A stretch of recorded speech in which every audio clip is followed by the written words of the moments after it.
तो असम हम लोग पढ़ रहे थे, नेट की थोड़ा सा प्रॉब्लम आ गई थी। नेट की प्रॉब्लम आ गई थी।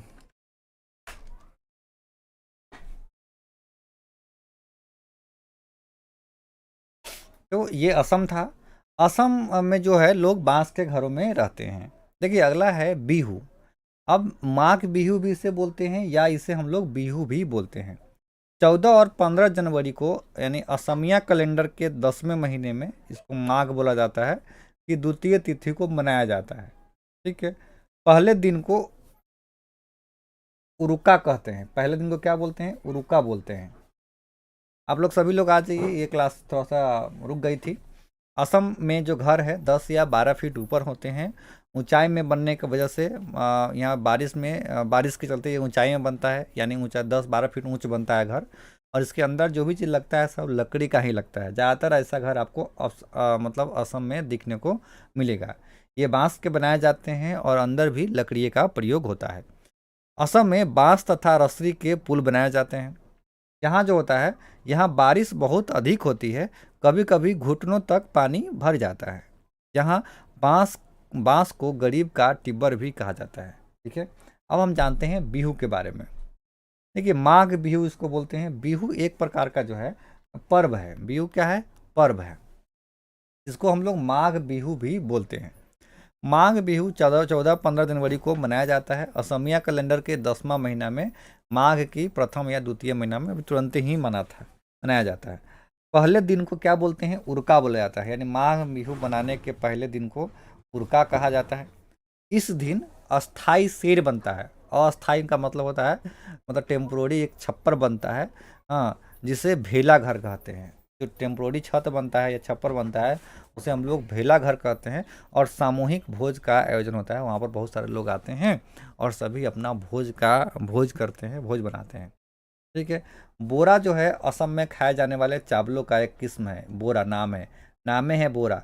ये असम में खाए जाने वाले चावल का किस्म है जो पकाने के बाद चिपचिपे हो जाते हैं। बोरा जो है असम में खाए जाने वाले पकाया जाने वाला एक चावल है जिसे बोला जाता है बोरा, जो पकाने के बाद चिपचिपे हो जाते हैं। अब बात करें बिहू त्योहार की, तो बिहू त्योहार चावल की नई फसल कटने पर असम में मनाया जाता है। बिहू त्योहार किस खुशी में मनाया जाता है? चावल की नई फसल कटने पर असम में बिहू त्योहार मनाया जाता है। चावल की नई फसल कटने के बाद असम में बिहू त्योहार मनाया जाता है। भेला घर, भेला घर जो है घास और बांस से बनाया जाता है। अभी हमने बताया कि लोग एक अस्थाई घर बनाता है जिसे भेला घर कहते हैं। तो भेला घर जो है कथी से बनता है? घास और बांस से बनाया जाता है। अब बात करते हैं ताव। ताव को हम लोग कढ़ाई बोलते हैं। कढ़ाई को हम लोग वहाँ ताव बोला जाता है। ताव को आग पर रख कर उसमें पानी उबालेंगे और भीगे हुए चावल को भरी हुई कढ़ाई उस पर रख देंगे तथा उसे केले के पत्ते से ढक देंगे। थोड़ी देर बाद यानी चेवा यानी चावल तैयार हो जाएगा। ठीक है। औरतें जो है पीले रंग के कपड़े पहनते हैं। लड़कियां रंग बिरंगी मेखला चादर पहनती है। कौन चादर? मेखला चादर पहनती है। ठीक है।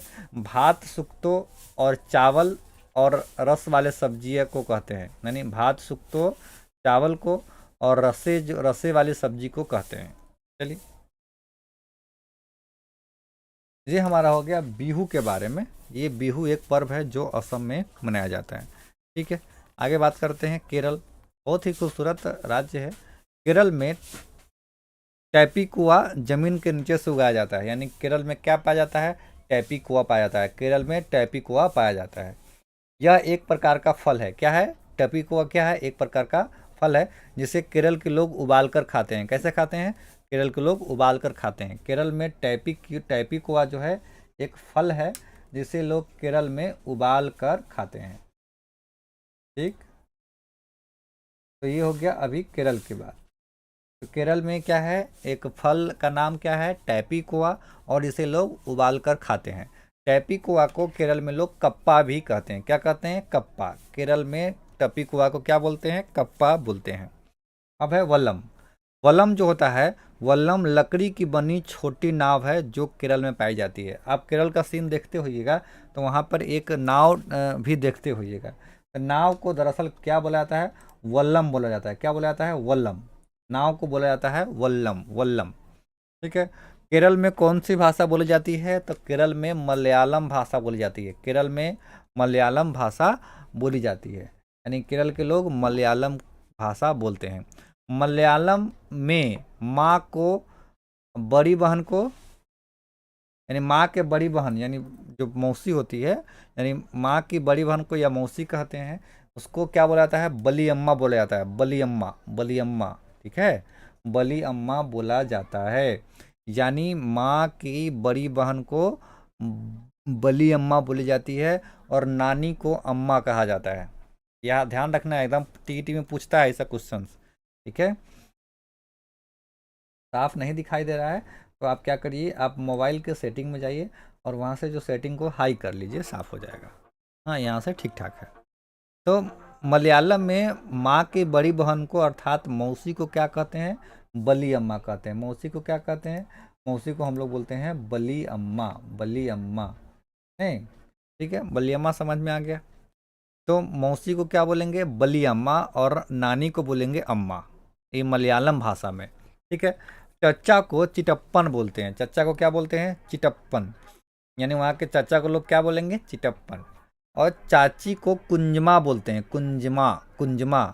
पिता को क्या बोलते हैं? अप्पा, अप्पा, अप्पा। हाँ, ये याद रखना है, ये बहुत इंपॉर्टेंट है। ठीक है। केरल में मलयालम भाषा बोली जाती है। मलयालम में माँ की बड़ी बहन को बलियम्मा कहा जाता है और पिता को क्या कहा जाता है? अप्पा कहा जाता है। नानी को अम्मा कहा जाता है। चच्चा को चिटप्पन कहा जाता है और चाची को कुंजुम्मा कहा जाता है। ठीक है, ये हमारा हो गया मलयालम भाषा में चाचा, मामा, मौसी को क्या बोला जाता है। केरल में एक जगह से दूसरी जगह जाने के लिए फेरी नाव का प्रयोग किया जाता है। फेरी नाव का प्रयोग किया जाता है। नाव का एक जगह से दूसरी जगह जाने के लिए फेरी नाव का प्रयोग किया जाता है। केरल को मसाले का बगीचा भी कहा जाता है।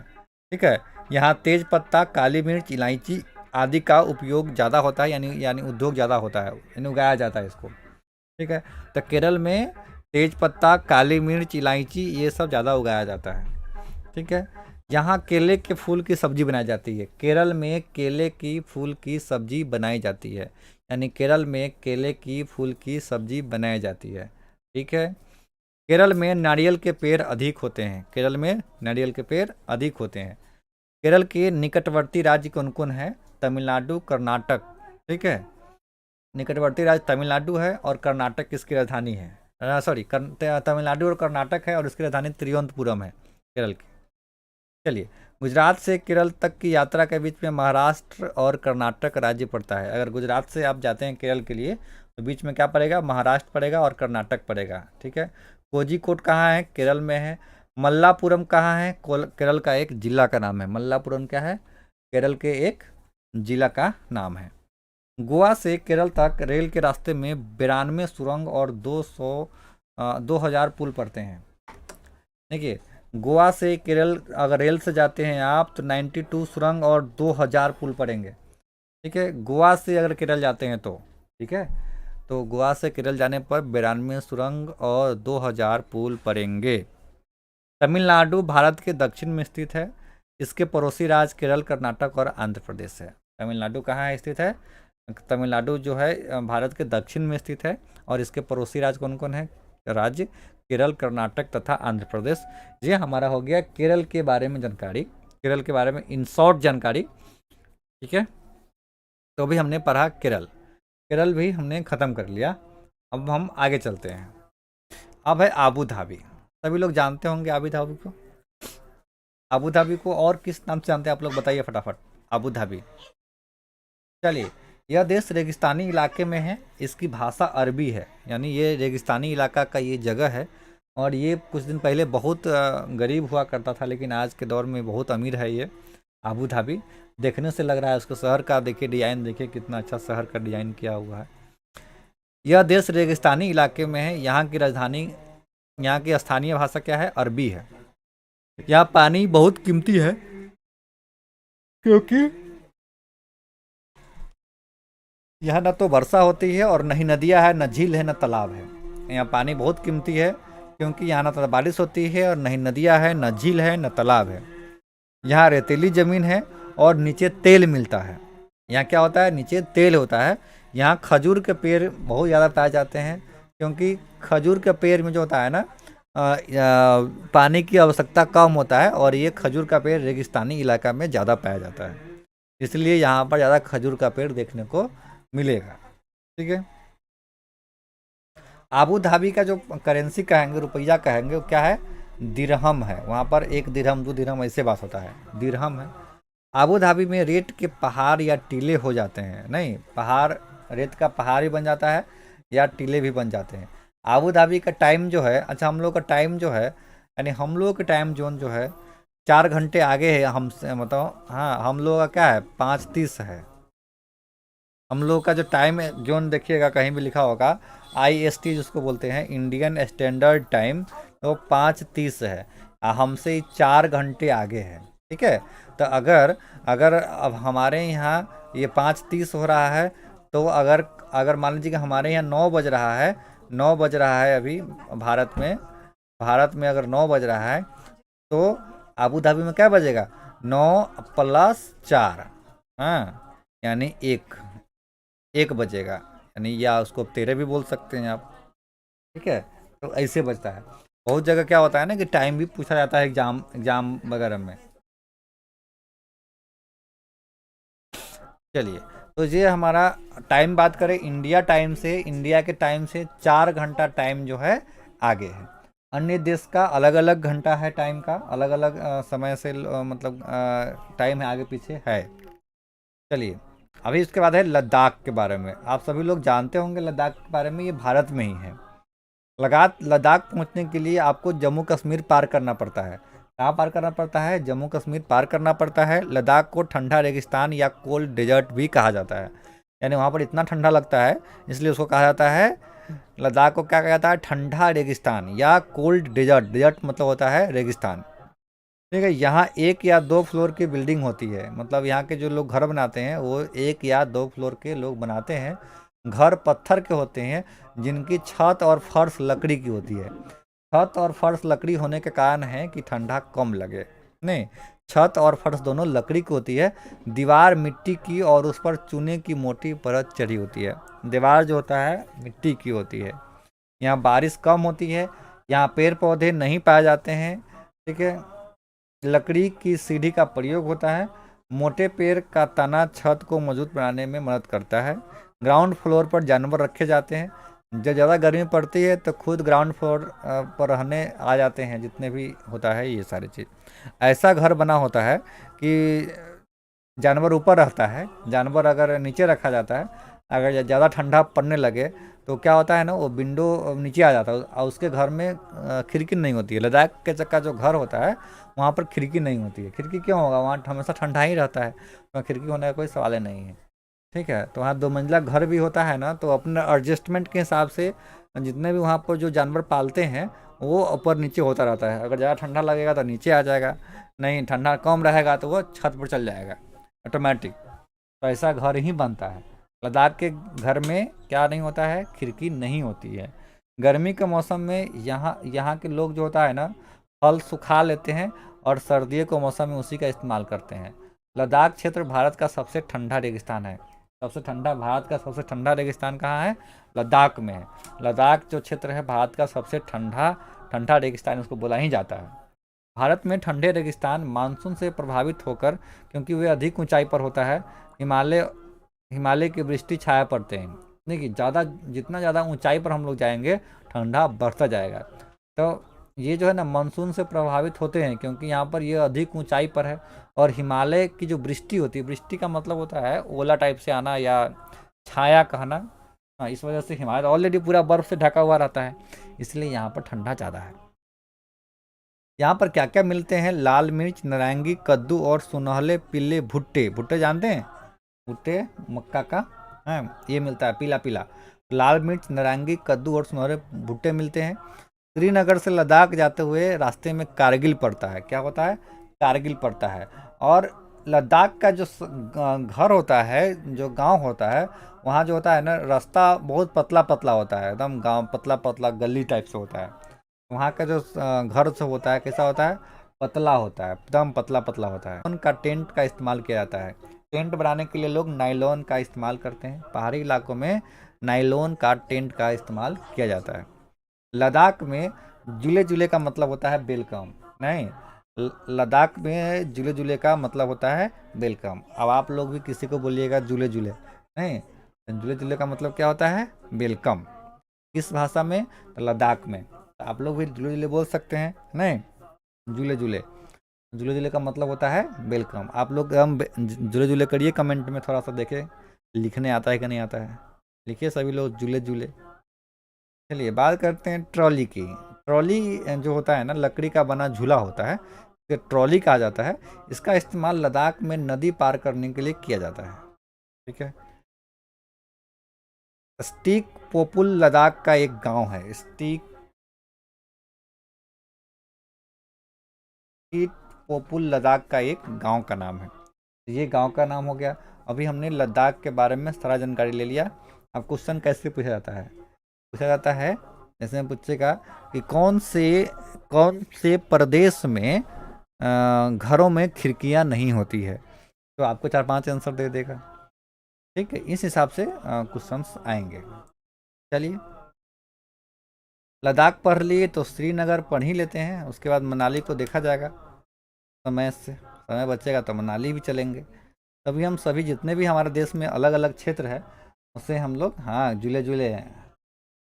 धीरज कंप्यूटर, जुले जुले। चलिए, श्रीनगर तो आप सभी लोग जानते हैं, जम्मू कश्मीर की राजधानी थी। श्रीनगर में कुछ घर पहाड़ों में, कुछ पानी में, कुछ ऊंचे पर्वतों पर और कुछ पत्थरों में होते हैं।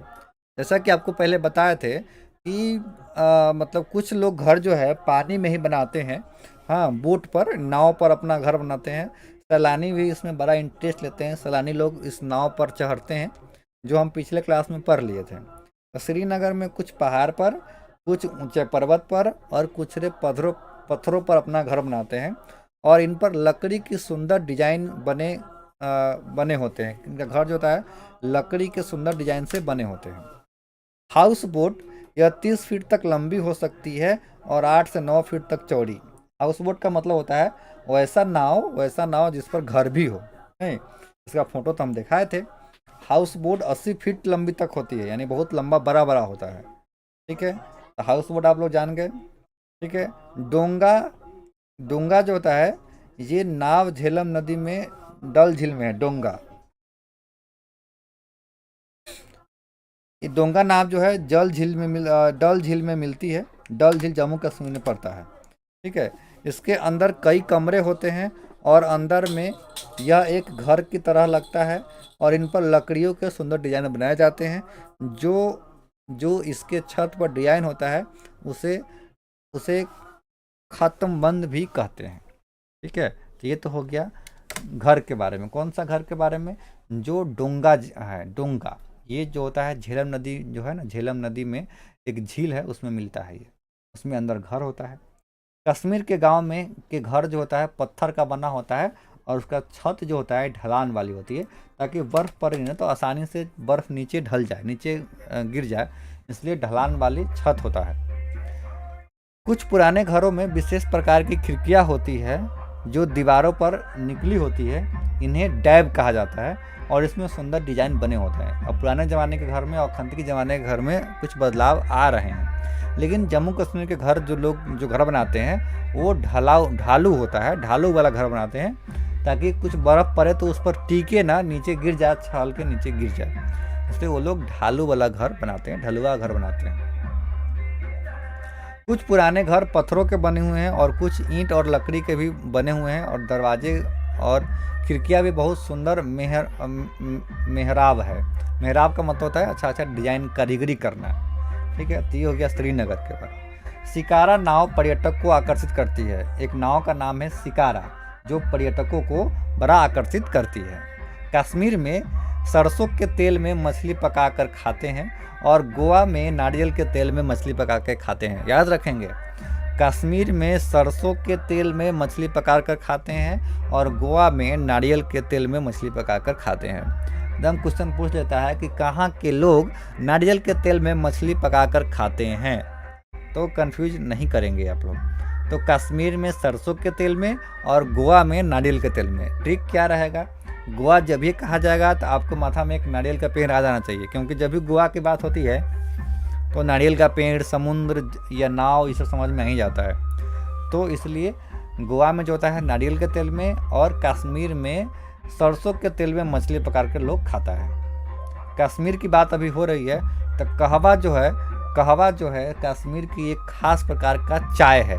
तो कश्मीर का फेवरेट चाय जो है कहवा है, नहीं क्या है, कहवा। अब कश्मीर की भाषा की बात करें तो उर्दू और डोंगरी जो है यहाँ की भाषा है। उर्दू भी है और डोंगरी भी है। अभी हमने श्रीनगर पढ़ रहे थे। श्रीनगर ठंडा क्षेत्र है और यहाँ पर घर बनाने में लोग पत्थर का इस्तेमाल करते हैं, ढालू छत का इस्तेमाल करते हैं, और ये बोटिंग हाउस बोट भी बनाते हैं जिसमें जो पर्यटक है ज़्यादा मोहित होते हैं। कश्मीर वगैरह में जो है घूमने का क्षेत्र है, लोग घूमने वहाँ जाते हैं, सैलानी, खास करके बर्फ़बारी वगैरह होता रहता है तो कश्मीर घूमने का जगह होता है। बहुत ठंडा वहाँ पड़ता है, ठीक है। वहाँ की भाषा की बात कर रहे तो भाषा वहाँ था उर्दू और डोंगरी, ये सब कश्मीर की भाषा है, ठीक है। तो हमने श्रीनगर पढ़ लिया। चलिए पढ़ते हैं मनाली। सभी लोग मनाली जानते होंगे, जानते हैं आप लोग? हाँ, मनाली, ये आप मनाली का फ़ोटो देख रहे हैं आपके सामने जो है, ये मनाली का फ़ोटो है। मनाली में ज़्यादा कुछ नहीं है, मनाली में ज़्यादातर लोग घूमने ही जाते हैं। यह भी एक बहुत ही ठंडा क्षेत्र है, यहाँ पर बर्फ़बारी होती है, देखते हैं बर्फ़ से उजला उजला ढक गया हुआ एकदम पूरा पहाड़, तो मनाली है। और देखिए मनाली में जो घर जो बनाए हुए हैं एकदम ढलाऊ है। ऐसा इसलिए है कि पत्थर जब बर्फ़ जब पड़े तो डायरेक्ट नीचे गिर जाए, उस पर छप्पर पर नहीं अटके तो ठंडा और ज़्यादा लगेगा। तो मनाली में घर ऐसा बना जाता है। मनाली में बारिश भी होती है और बर्फ़ भी पड़ता है। यहाँ क्या होता है, बारिश भी होती है और बर्फ़ भी पड़ता है। यहाँ घर पत्थर और लकड़ी के बने होते हैं जिनकी छतें ढालू होते हैं। तो जहाँ भी ठंडा क्षेत्र होगा वहाँ के छतें ढालू होगा, नहीं तो क्या होगा कि बर्फ़ उस पर पंप पड़ के और घर को ठंडा कर देगा। तो हो गया मनाली के बारे में। मनाली के बारे में इतना ही पढ़ना था। आगे था आंध्र प्रदेश। आंध्र प्रदेश में नल्लन मडा आंध्र प्रदेश में है। हाँ, मुख्तारपुर गांव भी आंध्र प्रदेश के पोचमपल्ली ज़िले में है। आंध्र प्रदेश और तमिलनाडु के लोग का सबसे प्रिय भोजन जो है इडली, डोसा, वड़ा, सांभर, नारियल की चटनी सब है, ठीक है। तो आंध्र प्रदेश के जो लोग हैं उसका प्रमुख भोजन क्या है, इडली, डोसा, वड़ा, सांभर, नारियल की चटनी। आंध्र प्रदेश में लोग एक विशेष कैंप लगाते हैं। इस कैंप द्वारा कम उम्र की शादीशुदा लड़कियों को दोबारा स्कूल भेजने में मदद की जाती है। आंध्र प्रदेश में एक काम किया जाता है जिसमें एक कैंप लगा जाता है। जिस लड़की का शादी कम उम्र में हो गया है उसको दोबारा स्कूल भेजने में मदद करता है। आंध्र प्रदेश की भाषा क्या है, तेलुगु है। आंध्र प्रदेश की भाषा तेलुगु है। तो तेलुगु कहाँ बोली जाती है, आंध्र प्रदेश में बोली जाती है। पोचमपल्ली जिला, हाँ, तेलंगाना में है। पोचमपल्ली जिला कहाँ है, तेलंगाना में। पोचमपल्ली जिला तेलंगाना में। इस जिले के अधिकतर लोग बुनकर है। बुनकर का मतलब होता है जो कपड़ा वगैरह बनाते हैं, कपड़ा वगैरह सीते हैं। अतः इसे बुनाई को पोचमपल्ली व कलमकारी नाम से भी जाना जाता है। यहाँ पर इतना बुनाई होता है इसलिए यहाँ पर पोचमपल्ली या कलमकारी नाम से जाना जाता है। चलिए ये हो गया। अब हम जानते हैं उत्तर प्रदेश के बारे में। ये सभी राज्य के बारे में हम लोग अभी जान रहे हैं। तो उत्तर प्रदेश को कौन नहीं जानता भाई। भारत का सबसे जनसंख्या में सबसे बड़ा राज्य जो है उत्तर प्रदेश है, और क्षेत्रफल में सबसे बड़ा राज्य जो है, आप लोग कमेंट करके बताइए, हम नहीं बताएंगे। क्षेत्रफल में सबसे बड़ा राज्य भारत में, क्षेत्रफल की दृष्टि से सबसे बड़ा राज्य कौन है, सभी लोग कमेंट करके बताएंगे। जनसंख्या की दृष्टि से उत्तर प्रदेश है, ये तो हम बता ही रहे हैं, ठीक है।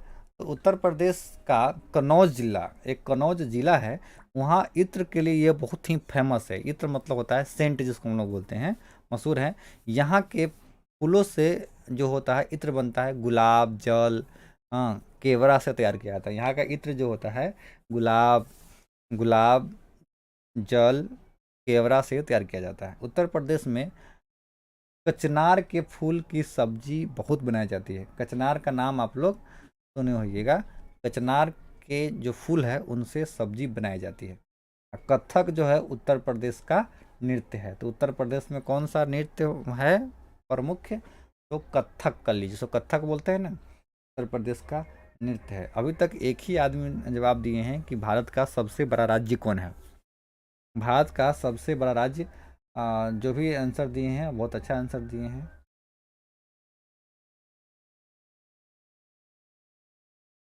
और आदमी नहीं देंगे? और आदमी बता दीजिए कि भारत का सबसे बड़ा राज्य कौन सा है, सबसे बड़ा राज्य कौन सा है भारत का। ठीक है, कमेंट करिए। एक आदमी दिए हैं, बहुत बिल्कुल सही जवाब है। अब हम उत्तराखंड लगले पढ़ ही लेते हैं। अब उत्तराखंड जानते हैं क्या है? उत्तराखंड में पहाड़ों के बीच में एक ऐसी जगह है जहाँ फूल ही फूल होते हैं। पहाड़ों के बीच में एक ऐसा जगह है जहाँ फूल ही फूल होते हैं। यह यह फूलों की घाटी कहलाती है। उत्तराखंड को क्या कहा जाता है? फूलों की घाटी कहा जाता है। कहीं झाड़ियाँ में लगे लाल फूल नजर आते हैं तो कहीं पत्थरों के बीच सफ़ेद फूल झांकते हुए मिलते हैं। कंचन कुमारी का सही जवाब है। रानी कुमारी जी गुड इवनिंग, जवाब दीजिए। भारत का सबसे बड़ा राज्य कौन है क्षेत्रफल की दृष्टि से? जनसंख्या की दृष्टि से तो राजस्थान या उत्तर प्रदेश है। क्षेत्रफल की दृष्टि से बताइए। एनएस फैक्ट्स बिल्कुल सही जवाब। और कोई? इतने लोग जवाब देंगे? बहुत सारे लोग है इसमें जुड़े हुए हैं, जवाब देते जाइए। तो ये था उत्तराखंड। उत्तराखंड को फूले का बगीचा कहा जाता है। फूल यहाँ बहुत ज़्यादा हैं, फूल बहुत ज़्यादा उगते हैं उत्तराखंड में। पीले पीले फूल, लंबे चौड़े, हाँ, कालीन जैसे मैदान भी है। और कहीं कहीं अचानक घास के बीच छोटे छोटे तारे जैसे नीले फूल भी दिखाई देते हैं। इस घाटी में इतने सारे फूल है कि साल में कुछ ही हफ्ते यहाँ खिलते दिखते हैं। कुछ ऐसा फूल है जो कुछ ही हफ्ते खिलते दिखते हैं। ये हमारा हो गया राजस्थान के बारे में, उत्तराखंड के बारे में। जिनका भी आंसर है राजस्थान, यानी सबसे बड़ा राज्य जो है भारत में, सबसे बड़ा राज्य राजस्थान है। जिन्होंने राजस्थान आंसर दिया है उनका बिल्कुल राइट जवाब है। जनसंख्या के दृष्टि से उत्तर प्रदेश है, जनसंख्या की दृष्टि से उत्तर प्रदेश है सबसे बड़ा।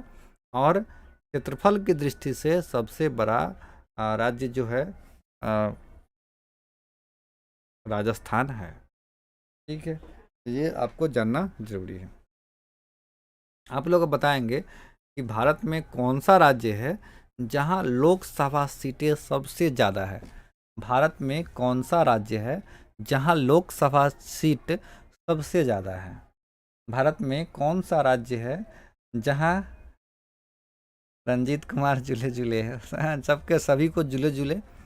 हाँ, तो भारत में कौन सा राज्य है जहाँ पर लोकसभा क्षेत्र जो होता है, लोकसभा का सीट जो होता है नहीं, वो सबसे ज़्यादा है।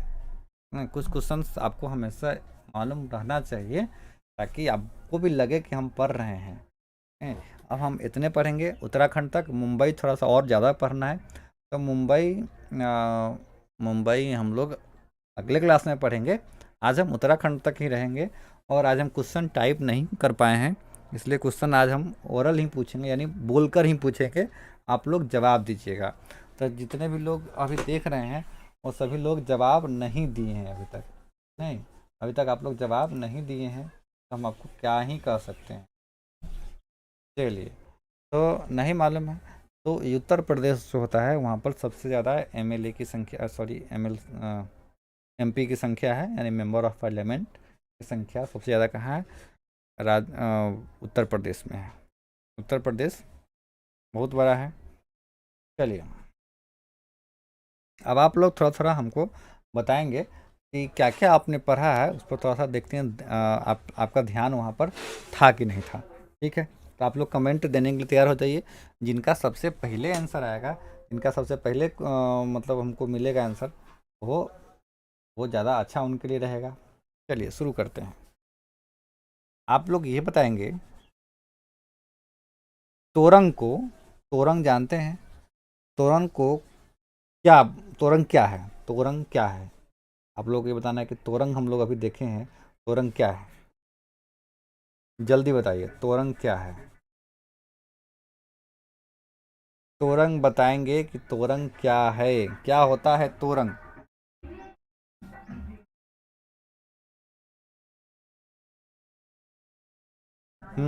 फातिमा जोरा का सबसे पहला जवाब है और बहुत ही सक्रिय हैं। और फातिमा जोरा जी जंगल बताया इन्होंने, एकदम बिल्कुल सही जवाब है। तोरन को कुकुट भाषा में जंगल कहा जाता है। तोरन को कुकुट भाषा में क्या कहा जाता है? जंगल कहा जाता है। तो बहुत ही अच्छा जवाब, बहुत ही अ, बिंदास जवाब है इनका। तोरन को कुकुट भाषा में जंगल कहा जाता है। ठीक है, अब आप लोग आंसर देते जाएंगे। चलिए, आबू धाबी जो हम अभी थोड़ा देर पहले पढ़े हैं, वहाँ की भाषा क्या है? आबू धाबी के लोग कौन सा भाषा बोलते हैं? कंचन कुमारी ने भी सही जवाब दिया है। आबू धाबी के लोग की भाषा कौन सा है? आबू धाबी की। एनएस फैक्ट्स का भी जवाब अच्छा है। आबू धाबी में लोग कौन से भाषा बोलते हैं? जल्दी जल्दी कमेंट करेंगे। आबू धाबी में लोग कौन सी भाषा बोलते हैं? अभी पढ़े हैं थोड़ा देर पहले आबू धाबी के बारे में। आबू धाबी में लोग, अनीता कुमारी जंगल, गुड। आबू धाबी में लोग कौन सा भाषा बोलते हैं, या सॉरी वहाँ का जो, हाँ भाषा, हाँ भाषा ही है। जल्दी बताएंगे, आबू धाबी के लोग कौन सा भाषा बोलते हैं और वहाँ का करेंसी को क्या बोलते हैं? वहाँ के रुपया को क्या बोलते हैं? जैसे हम भारत के रुपया को रुपया बोलते हैं, अमेरिका को रुपया को डॉलर बोलते हैं, नहीं? इसी हिसाब से बांग्लादेश की राजधानी को हम लोग टाका बोलते हैं, नहीं? तो आबू धाबी में कौन सी भाषा बोली जाती है और यहाँ की करेंसी यानी रुपया को क्या बोला जाता है? तेलुगु बोला जाता है, गलती बोल रहे हैं। जल्दी फटाफट सब सभी आदमी, जितने आदमी ऑनलाइन है कम से कम उतना लोग तो जवाब दे दीजिए ना जी। चलिए, गुड। फातिमा जोरा जी बहुत अच्छे हैं आप। दिरहम वहाँ की क्या है? करेंसी है। और वहाँ की भाषा बता दीजिए, वहाँ की भाषा क्या है? आबू धाबी में कौन सी भाषा लोग बोलते हैं? वहाँ का स्थानीय भाषा जिसको हम लोग बोलते हैं क्या है? जल्दी बताइए। अगला क्वेश्चन हम आपको बता रहे हैं। अगला क्वेश्चन है आपके, आप ही के लिए है। टपिकोआ जो होता है, टपिकोआ कहाँ पाया जाता है? टपिकोआ कहाँ पाया जाता है? क्वेश्चन पूछने का मेरा एक ही उद्देश्य है कि आप लोग सही से देख रहे हैं कि नहीं देख रहे हैं। हाँ, अनीता कुमारी दिरहम बहुत अच्छा जवाब है। टपिकोआ किस राज्य में पाया जाता है? टपिकोआ किस राज्य में पाया जाता है, ये आपको बताना है।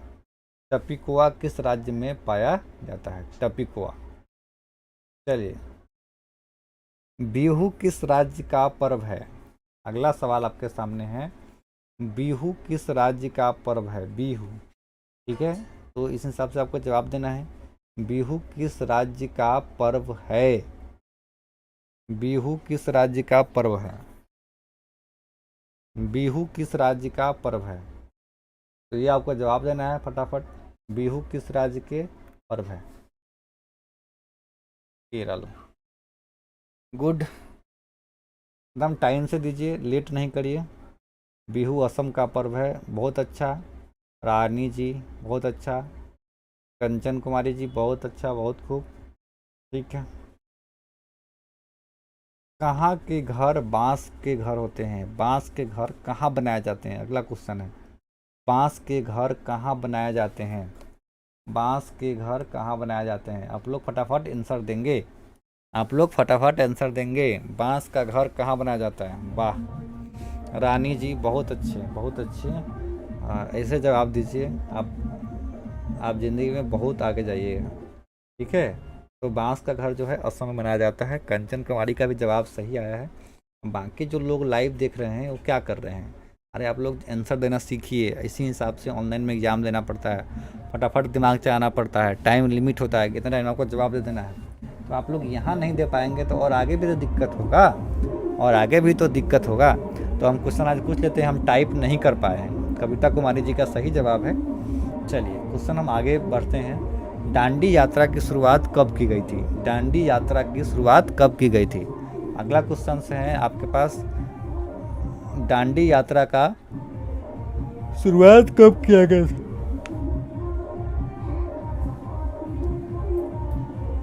जो हम आज पढ़ाए हैं उससे का कुछ क्वेश्चन है, ये हम अगले दिन टाइप करके लाएंगे, आपको आंसर देना पड़ेगा, ठीक है। तो दांडी यात्रा की शुरुआत कब किया गया था, ये आपको जवाब देना है अभी। दांडी यात्रा का शुरुआत कब किया गया था? गुड, सबसे पहला जवाब निभा कुमारी का है और बहुत ही सुंदर जवाब है, आपने अच्छा दिया। बहुत अच्छा जवाब, बहुत अच्छा जवाब।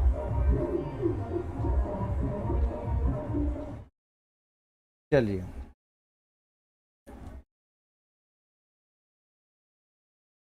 गुड। अगला है lieutenant commander Waheeda prism. Lieutenant commander Waheeda prism Bharat के कौन सी सेना में है? Lieutenant commander Waheeda prism Bharat के कौन से सेना में है? जल सेना, थल सेना, वायु सेना, कौन से सेना में है वहीदा प्रिज्म? वहीदा प्रिज्म भारत के कौन से सेना में है? रानी जी, बहुत अच्छा जवाब आया आपका, सबसे पहला जवाब आया। तो जो सबसे पहले भेजता है उसके जवाब को प्राथमिकता देना होता है, यानी उसको थोड़ा सा ज़्यादा गंभीरता से देखना होता है। तो सबसे पहला जवाब दिए हैं रानी जी। चलिए, हाँ, जल सेना है। वहीदा प्रिज्म, जान गए वहीदा प्रिज्म के बारे में? चलिए, अब हम जानते हैं कल्पना चावला का जन्म कब हुआ था? कल्पना चावला का जन्म कब हुआ था और कहाँ हुआ था? कल्पना चावला का जन्म कब हुआ था और कहाँ हुआ था? कल्पना चावला का जन्म कब हुआ था और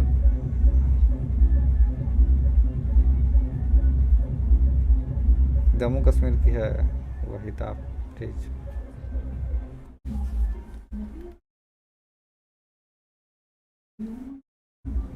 ना, गुड, बहुत अच्छा बात है। जम्मू कश्मीर की है वहीदा प्रिज्म नहीं। और अभी कल्पना चावला के क्वेश्चन है, कल्पना चावला का जन्म कब हुआ था और कहाँ हुआ था? कल्पना चावला का जन्म कब और कहाँ हुआ था? कल्पना चावला, ये सब अगर हिस्ट्री का आप स्टूडेंट है तो आपको एकदम मुंह पर रहना चाहिए, एकदम हमेशा याद रहना चाहिए, ठीक है।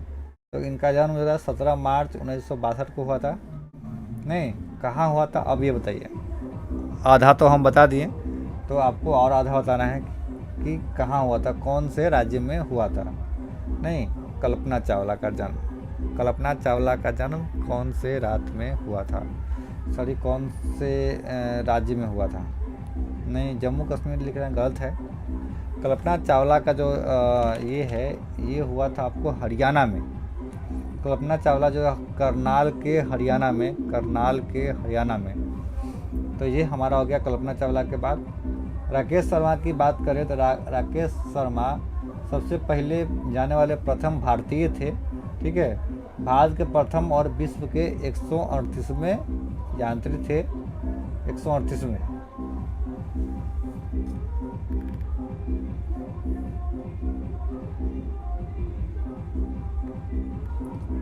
चलिए, तो ये हो गया। अभी मुझे जानना है सुनीता विलियम्स के बारे में।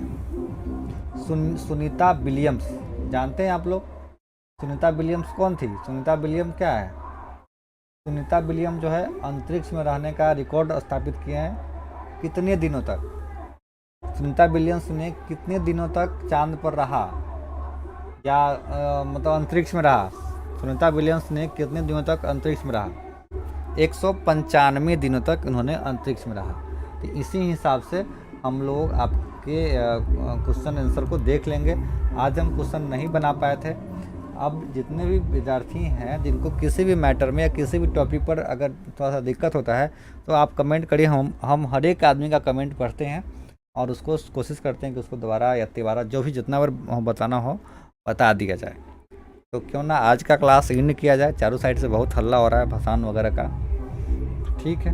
तो इस तरह से कुछ लोग, फातिमा जोड़ा का जवाब बहुत अच्छा रहता है, रूपम कुमारी का जवाब बहुत अच्छा रहता है, रंजीत कुमार का जवाब बहुत अच्छा रहता है, और रानी जी का भी जवाब बहुत अच्छा है। बाकी लोगों का जवाब मिला जुला है।